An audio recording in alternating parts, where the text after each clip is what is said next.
इथं आहे ना, आज स्कूलमध्ये होता चिल्ड्रन डे सेलिब्रेशन. तर स्कूलमधून सांगितलं होतं मुलांना स्नॅक्स वगैरे काय काय कोल्ड्रिंक वगैरे आणायला. तर आता कसं थंडी चालू आहे त्याच्यामुळे मी म्हटलं नको. तर मग मी तिला आहे ना सँडविच दिलं. तर सँडविच तिला खूप आवडतं. म्हटलं मी तुला सँडविच देते. बाहेरचं काही मी तुला देणार नाही, कारण का बाहेरचं आता थंडी चालू असून मग खोकळा सर्दी चालू आहे. आणि 2 दिवसापूर्वी तिची तब्येत पण बरी नव्हती, म्हणून म्हटलं मी तुला घरीच सँडविच बनवून घरचं, म्हणजे मी तिला असं पण देतच असते, सँडविच बनवून देते. आणि सँडविच दिलं ना, तिचं खूप खुश झाली. मला बोलली मम्मा मला सँडविचच हवं आहे, मला नको बाहेरचं काही. तिला एकदा समजवलं ना ती समजून जाते. तर मी पटापट सँडविच कांदा टमॅटो काकडे टाकले, कापून घेतलं पटापटा.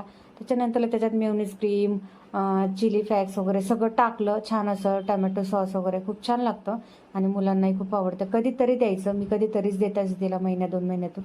तर हे सर्व मी टाकलं त्याच्यामध्ये आणि छान असं मीठ वगैरे टाकून मिक्स केलं. मिक्स केल्यानंतरला आहे ना, असं सुद्धा खायला आहे ना मुलांना तुम्ही जर दिलं ना तर मुलं आवडीने खातात. तर इथं मी ना पटापट बनवून घेतलं, कारण का शाळेला खूप उशीर झाला होता. 10:30 व्हायला आले होते. तिची पण तयारी करायची होती. मी पटापट बनवून घेतले, तिला टिफिनला दिले, बनवून झाले. आणि मग छोटेसे ड्राय रोस्ट करायचे आणि पाऊस आता कट करून टिफिन भरून दिला तिचा. त्याच्यानंतरला जायचं होतं मला स्कूलमध्ये स्कूलची फी भरण्यासाठी. तर ते स्कूलची फी वगैरे भरली आणि वरती गेले होते. ते स्कूलच्या खाली बघा किती छान असं म्हणजे एक डोंगर